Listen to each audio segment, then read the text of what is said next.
If you want a successful business while living a life true to yourself, you're in the right place. Welcome to Authentic. Let's get started.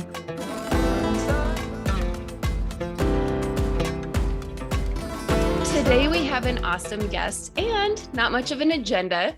So this is going to leave us open for some unplanned and hopefully some massive bombs of knowledge and insider secrets, since we both work within the same realms of branding and marketing. So D.Foster is here today with me, and we got connected through LinkedIn. And then we just decided, let's have a coffee Zoom chat just to pick each other's brains and swap stories. And there was a lot of laughs. And Dawn had a great idea of taking this over to the podcast. So Dawn is the founder of D.Foster Marketing, which supports small business owners and solopreneurs by crafting smart and strategic branding and marketing strategies. She is a Bachelor of Science in Graphic Design Communications with a marketing concentration. And over the past 15 years, she's worked with and led both large and small marketing teams, partnered with C-suite operations, marketing, information technology, financial officers in both small and multi-million dollar projects. So Dawn, it's so awesome to get another chance to hang out with you today. Yes, I'm super excited about this. Me too. Yeah, sure. Me too. And we were talking about all of the ideas. We have way too many ideas of topics that we could possibly bring to the podcast. So I think I'm just going to ask you a question to start off with, and then we can just leave room for the flow. See where it goes. And we actually get you for 2 episodes as well. So let's just jump into the first one.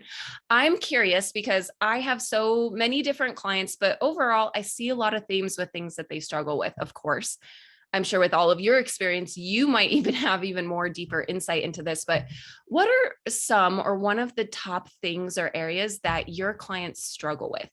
This is a very tough question. I want to say it varies. Mm-hmm. Can I pick 2 answers? Oh, absolutely. Yeah, we've got time for plenty. Okay. So the first thing I would say, I'm trying to break this into just 2 separate categories. I'll say when I first meet clients, nope, let me just give you the 2 answers. So the first answer is going to be, I think a lot of people add too much weight into social media. Okay, we're going to have a whole thing. Okay, keep going. I can't. Go ahead, yes.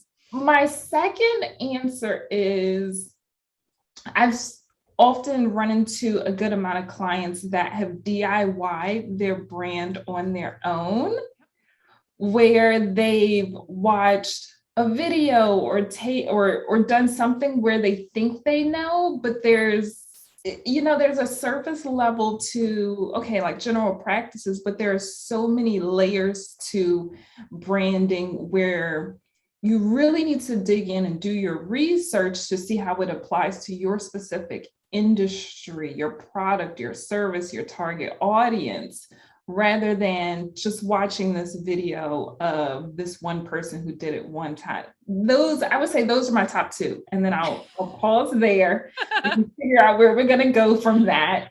I want to jump on both so badly. Gosh. Okay. So we definitely have to get to both. If that turns into both of the episodes, but I agree 100%. So I don't know if this is a good thing. We're so like-minded, but I think this is gonna, oh my gosh, I think it's just true. So many people have this same experience. And so starting with social media, I struggle so much with social media. I've kind of leaked that on my podcast so much.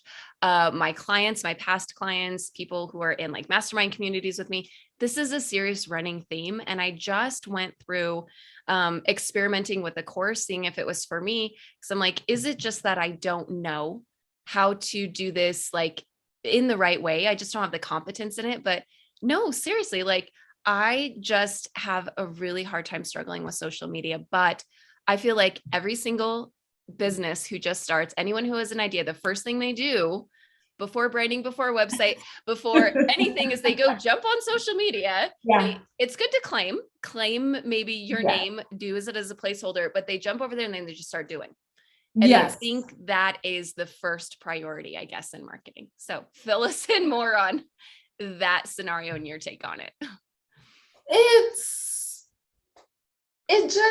just there's so many ways to go wrong with social media. Social media can be great. There's a lot of opportunity there, but the biggest thing is you need to have a very clear plan for your marketing and branding in general, but more so when it comes to social, because if you just show up because you know that like this is where people spend their time and I'm in this entrepreneurship group and these other business owners are seeing success there, that doesn't necessarily mean that you can just show up and all the dollars will come to you. You need to have a plan as to what makes sense.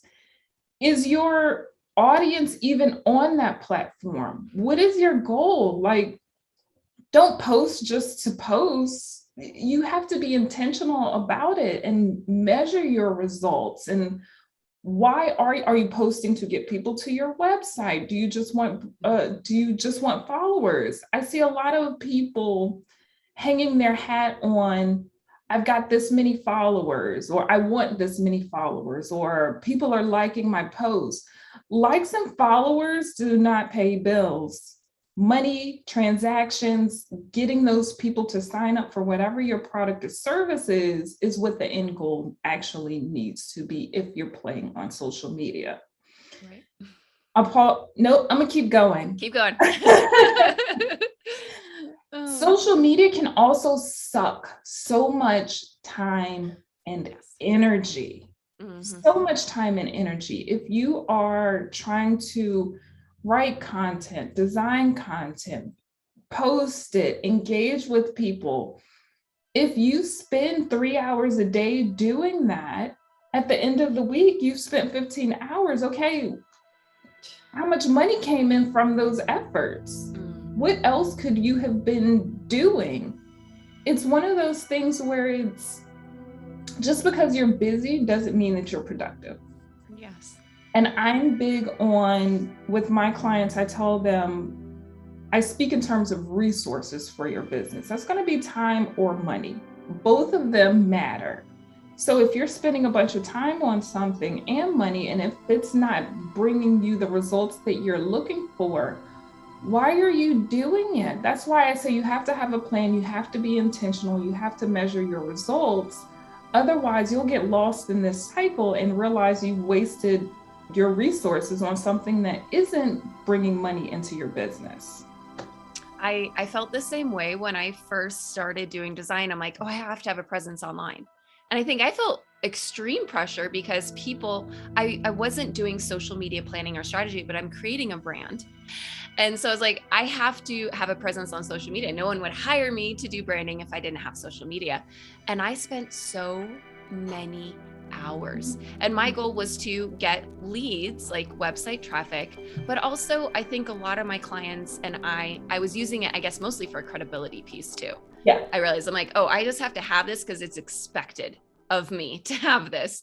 But again, if it's expected of me to have it, but I have 50 followers, it's not doing the credibility piece that I wanted it to do. So then it's like embarrassing and I didn't want to show it. And emotional roller coaster, psychological trauma, like so much. I think of my trauma in my business has come from social media marketing and that pressure. So within that, yes, our return on time, our return on investment, I spent probably a couple hundred hours trying to build all this stuff for social media, trying to learn it, trying to design all the graphics for it. And then I just started doing some blog posts, sharing those blog posts strategically on Pinterest. And I 10 times to my website traffic in 1.5 months versus like 7 months of trying to do stupid social media. It's not totally stupid, but that's the perfect story. And I have something similar in 2 different, Instagram and LinkedIn, but you hit the nail on the head right there. And I think that's a big part that business owners miss. You recognize I spent so much time here, but these efforts brought in the results I was looking for in way less time. That's where you need to focus your energy. That's it right there. That's the key. That is definitely not my like niche or specialty. Mine is more so in like, yeah, it's that brand persona and the design aspect, but that weight and pressure of the social media, I see it crushing my clients because they're spending so much time building social media instead of building their business, making the connections, doing like the networking, the things that actually are tangible in the business, but they're burning themselves out when they just first get started. I think like now I'm burnt out. I'm only 6 months in and I've had this massive thing that I made myself do, but I'm not making any money. There's a problem. So social media. So what do you like tell your clients, or kind of how do you go through this when they come to you, like having this emphasis and focus and all this pressure on like, we need to do social media? How do you kind of like go through that process with them and help them find either something else or help them with that? So it's, in my experience, we'll have the conversation just like this, where I explain, like, you have to pay attention to where you put your efforts. This is what you can expect, etc. That conversation makes sense. It usually hits home for them, where by the end of the call or the meeting, they're like, okay, yeah, I get it. But then it'll be like 3 weeks later and I'll get the, hey, can we do a post on this? Or hey, can we add this in? And it's like, wait, come back. Yeah. Where did you go? And who did you talk to? Yeah, stop talking to whoever you're talking to. But I always, there are a few things that are my go-tos. Like, I have the conversation.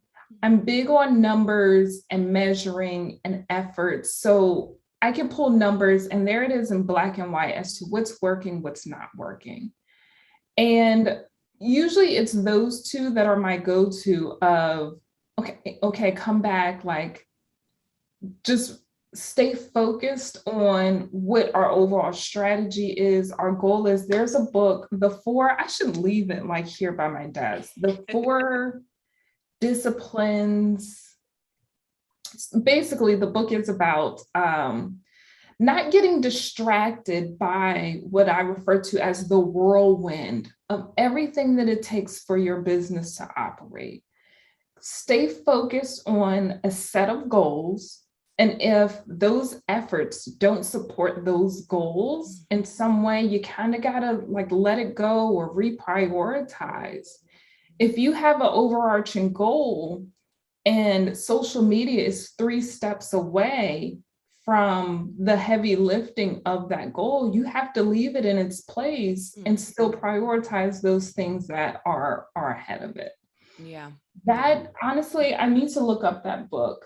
Yeah, send me the name of that and I'll ensure to include it in the show notes, and I can link it. Yeah, I'll link it on the blog post for this episode over at my website too. So absolutely. It's a book that it's one of my go-to books that I recommend to clients reading for sure. That sounds like that'll be one of the books that end up on my power shelf right here.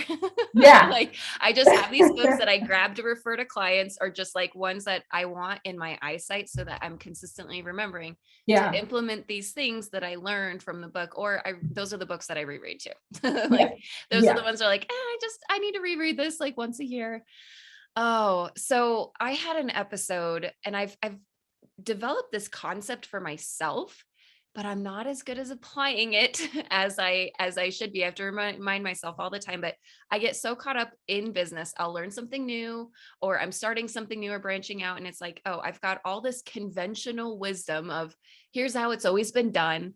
But then there's all this unconventional, like the newest hack, the newest thing, this is going viral. Like, so you're chasing both of these things, but before pursuing any type of strategy, plan, implementation, anything within business, I always try to first ask myself some questions to do what I call like intentional, like thinking.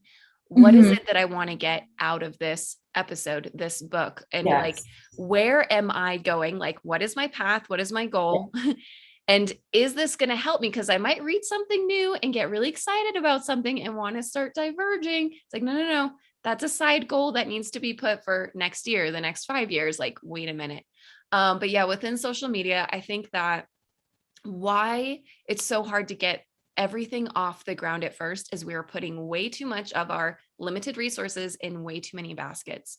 So in hiring someone like you, like I am not that great at the research part of the statistics of how do I analyze what's actually like truly working in all those pieces. Like I have the from the website, it gives me where's my traffic coming from. That's pretty much all I use. But hiring someone like you is absolutely going to be like, this isn't just like, oh, this works in this industry, but like, no, this is what is either particularly working for you, or here's how we can try it and measure it and do the testing, because nobody like tests, they just throw stuff out there.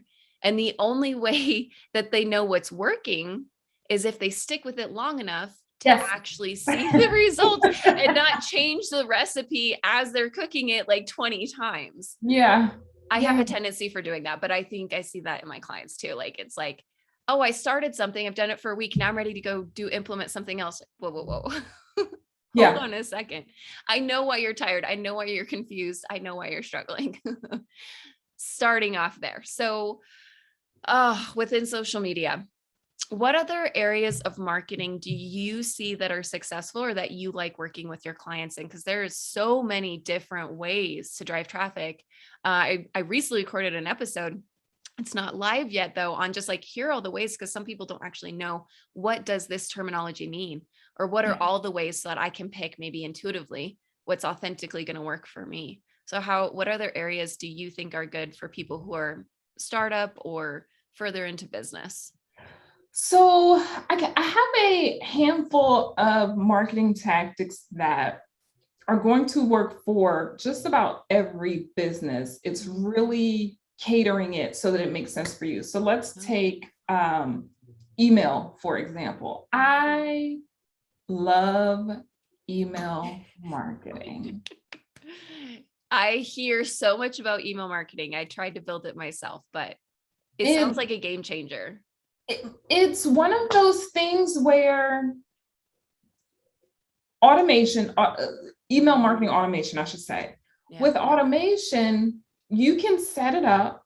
You can basically say, I want to say this to people that join my email list that downloaded a freebie. I want to send this to people that sign up for my email list because they've scheduled a call, or whatever the case may be. You can have those touch points that just go out on a regular basis, a cadence, so that you can stay top of mind. You can give them some type of incentive to reach back out to you or to purchase or buy, whatever it may be. But that email automation is running in the background. Once you get it set up, you have that investment. I typically say, check on it every quarter, just to make sure that it's still current. Do you need to change what your offer is? Do you need to change your messaging? Do you need to change subject lines? Just to make sure that it's staying fresh and continuing to perform.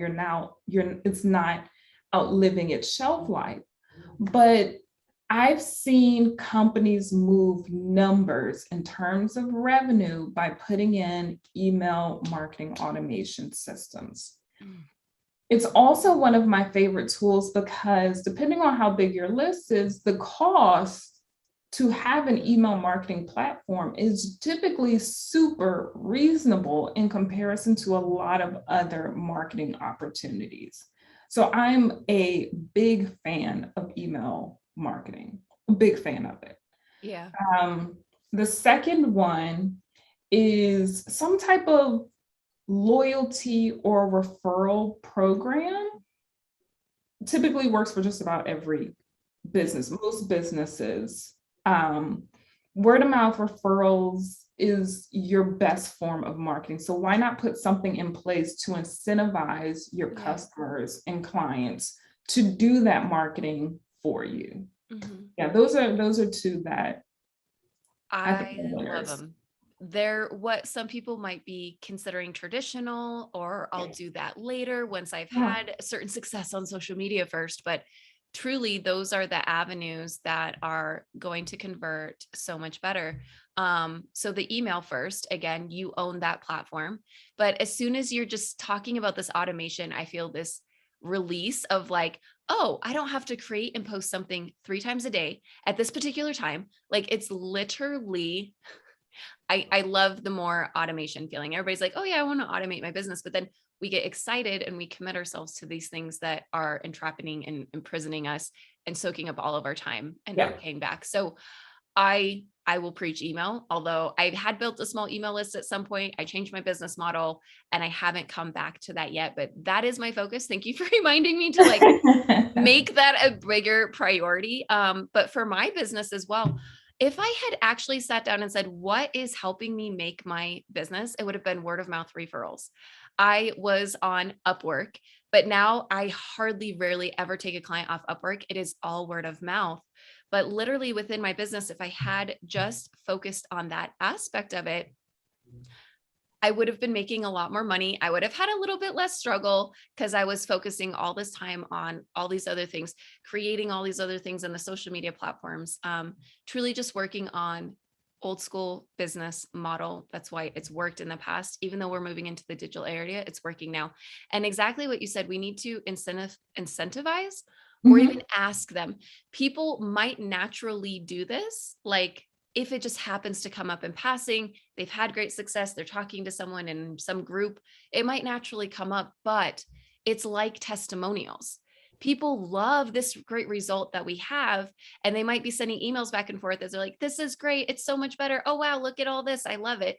But until we truly ask them, like, hey, can you write me a testimonial for me to use? They're not at the end of the project, which is for me or ongoing for you, going to be like, hey, I'm going to write you a testimonial today. You know, like it's just the ask. But of course, when they've had a great experience with you, it's not like this weird salesy thing. They know you, they like you, they trust you, they love their results. So some people might be hesitant. Oh, I don't want to ask my people, my clients or customers to refer me. But if they've truly enjoyed the experience, it's not like inappropriate. It's not disconnecting. It's natural and effortless, but people just need to be reminded or given the opportunity, or especially in testimonials, for me to sit down and write a testimonial, it gets hard. Like, oh gosh, I don't know what to say. We did all of this stuff.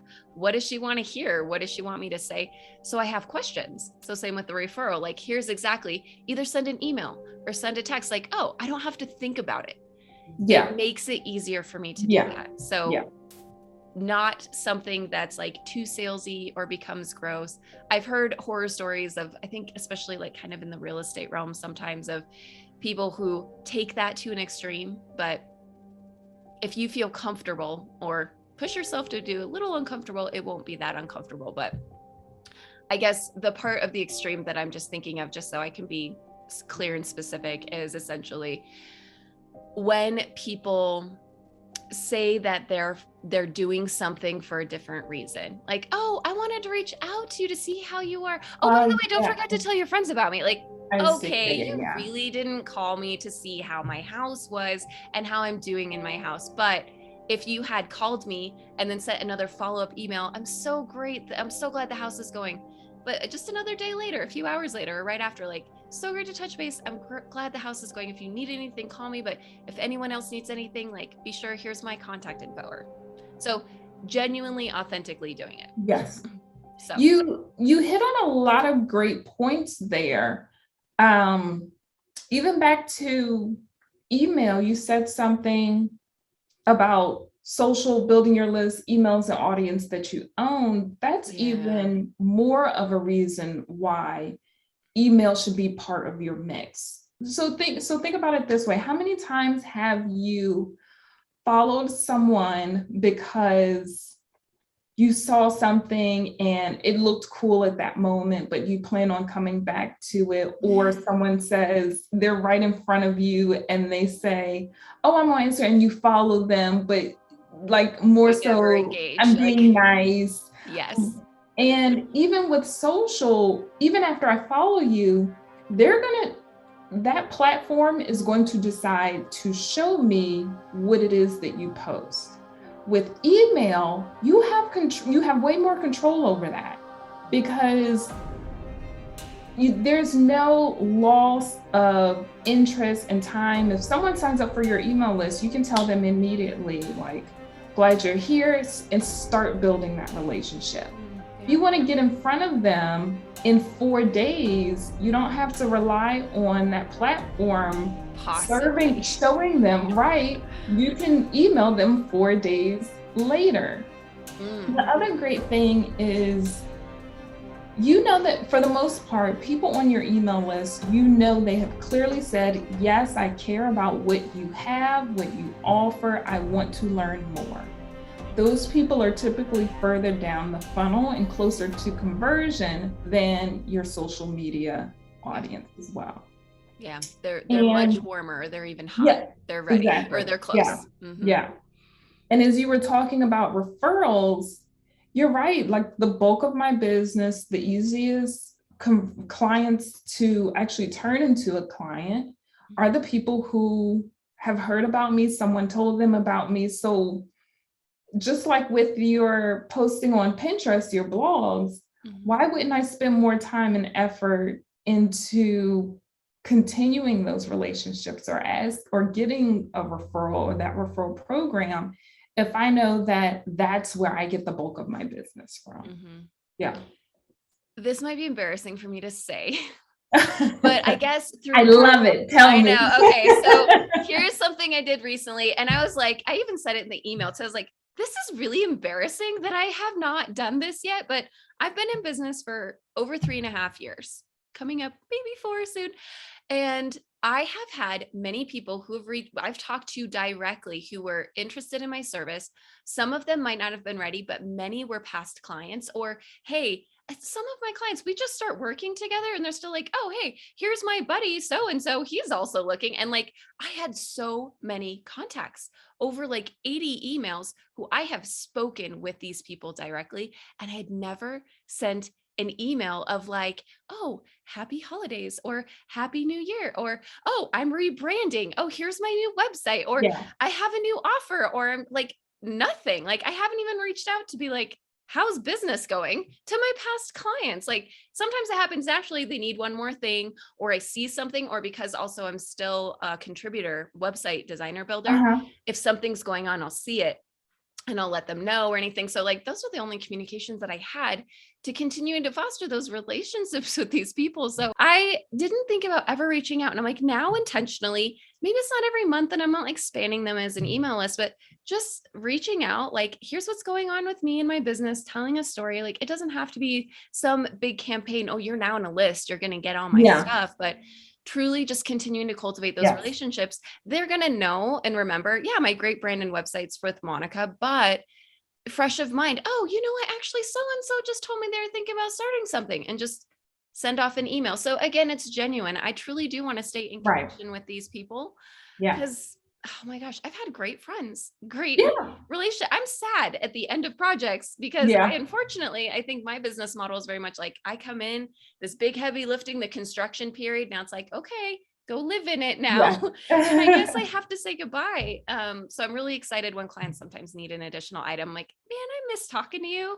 That's great. Let's do it. But yeah, I don't have to wait for them to have a project need. I don't have to wait I have to share something with them to reach out. So again, very embarrassing. I technically have an email list. Didn't even know I had one. Like, I have these, not just an email list, like hot, amazing people who know, like, and trust me and had a great experience with me. And I just ignored them for like years. And anyways, so maybe you have an email list you don't even know that you have. That's very true. You always have contacts. It's just a matter of how you're going to go about keeping in touch with them, staying in front of them. Yeah. So I want to like hit home and I guess solidify even more this point that you said, because the algorithms within the email, 100% guaranteed, unless, especially if they've contacted us, there's only the chance that you might be in promotions versus inbox, but the email's getting delivered. With social media, if you've got someone I met them out somewhere and they could be a potential client, they're following me on social media now, especially if they haven't digested and really liked and follow a lot of the type of content and type of business you have, the algorithm is the chances that it's actually going to show your new post to that person are even less likely. So unless they already follow a lot of designers or marketers, they start following me, they're probably not even going to see me. Like, so they're following me, but they still don't see me. They would have to literally go, who am I following? Do I remember her? And go and look at my stuff. Yeah. Or engage with it a few times before the algorithm's like, oh, I Oh, will you show like that this. to her. Yeah. Like, oh, she does want that. Yeah. So again, okay, well, the emphasis, the focus, there's definitely a lot of things that we might have that we don't know we have.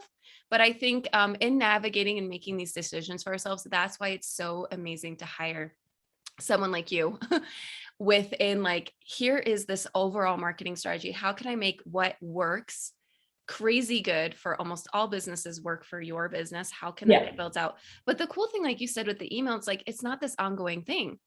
You don't necessarily have to hire someone for every single day for the next year. It is a few weeks to get this amazing asset built out, and then it lives on forever. Or just needs tune up, right? Yes, correct. So yes.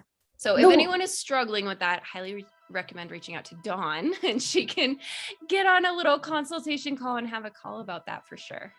I appreciate that. I was going to say, one of the things that my business does, we're big on education and empowerment. And what that means is I'm going to lay it all out for you. I have this thing where if you ask it, I'll tell it, both personally, professionally, sometimes not as personally. But I put together marketing and branding strategies. I lay everything out for you. I'm looking at your market to understand your business, your industry. I'm looking at opportunities, challenges, who your target audience is, what makes them tick, how to talk to them, where they show up, and then recommend different marketing channels that would best serve your business and your budget. When I do that, after I do that, it's about 40 pages that we put together. I spend 2 hours with business owners talking through the highlights of it. This is going to be important for you. Make sure you don't overlook this. These 4 tactics will work very nicely together and give you more results than if you just did 2. But I'm big on talking that through, educating those clients, because I focus on working with small business owners, solopreneurs, people who are good at what their business does rather than all the other aspects of running their business. So I want to teach them, show them, and explain to them so that they're actually learning. I believe that the more knowledge you have about every aspect of your business helps you become a better business owner.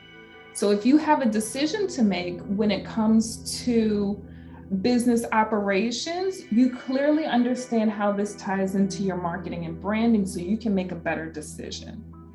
And with that education, and my husband hates it when I say this, I'm educating you. So if in a year from now you think you've got it down pat, I've done my job. If you don't need my services anymore, great, go. I've done the work that I came here to do. Yeah. So having a plan, super important, being intentional, and making sure you're making the most out of all of your marketing resources, time and money. Yeah. So even though your husband hates that you say that, I think just keep saying that, because that's honestly truly the ultimate goal. I know as a business owner, it's like, no, we want stable incomes. We want to be successful, but your definition of success is obviously not just monetarily. It is the result and the transformation for becoming an empowered business owner. Yes. When I'm approaching these types of things that you're helping people with, that I need help with, yes, I want to learn it for myself and for my business. So usually people who do want to learn it for themselves don't think that they could work with someone like you, because they won't be able to, like, oh, I know it's so good now, I can just go do it myself. They're like, oh, in order for me to need to be able to do it for myself in the future, that means I have to go learn it. I have to go experiment. I have to go learn from 5 different people, try to implement it for 15 months, realize it's not working, and go back again and again. So your service is truly what small business owners and solopreneurs actually need. So I Yeah. think that that is going to clearly communicate and collect those people who are like, gosh, I know I want to be able to do it myself, but I just don't know how. I don't want to waste the time. I don't want to waste the extra money. I'm going to save it working with her, and she's going to get all lined up for me even. Yeah. And now I know just what to do and run it moving forward. So That's that's like, that is pure gold right there. So what is your website where people can find those? Find your sources, find your resources and your services. I can be found online at dfostermarketing.com, and I'm D.Foster Marketing on LinkedIn, Instagram, and Facebook. Instagram and LinkedIn are my platforms of choice. I love some LinkedIn. I'm super chatty over there. Yes. So if you find I'm me on falling more in LinkedIn- love with LinkedIn as well. Yes, I would love to reach out and see what your services are. I'm very interested. So Yeah, if check anyone it out. else is D.Foster Marketing. But yeah, I just feel like having just a conversation with you can just still be so, there'll be a takeaway, whether they're ready for your Yes. services or not. I know that you'll be just helping someone get clarity that's going to help them on their next step, whether it's with you or not. I know. Yeah. So And even that there's no commitment. I do a 30-minute, like, hey, let's just talk it through. I'm either going to point you in the right direction. I'm going to tell you like how I can help, but that 30 minutes is always open. I use that as an eye opener, some type of knowledge that a prospect can walk away with to help them do better, show them something better, a new perspective. yeah. as That sounds, very much like my discovery calls. Some of it is like, well, what do you want out of your project for me to write a proposal? But a lot of it is like, are you ready for this? What do you need to do to actually be ready? So Yeah. yes, exactly. Yeah. All right. So find Dawn over at dfostermarketing.com. My name is Monica Fawn. I'm an artist and marketing assistant turned brand Sherpa and website designer. I help people just like you and me be on fire and sustainably profitable, to be on brand, incomparable in your industry with a personal brand, and on purpose, walking your path of fulfillment. And last and not least, be authentic, living a life true to yourself and free.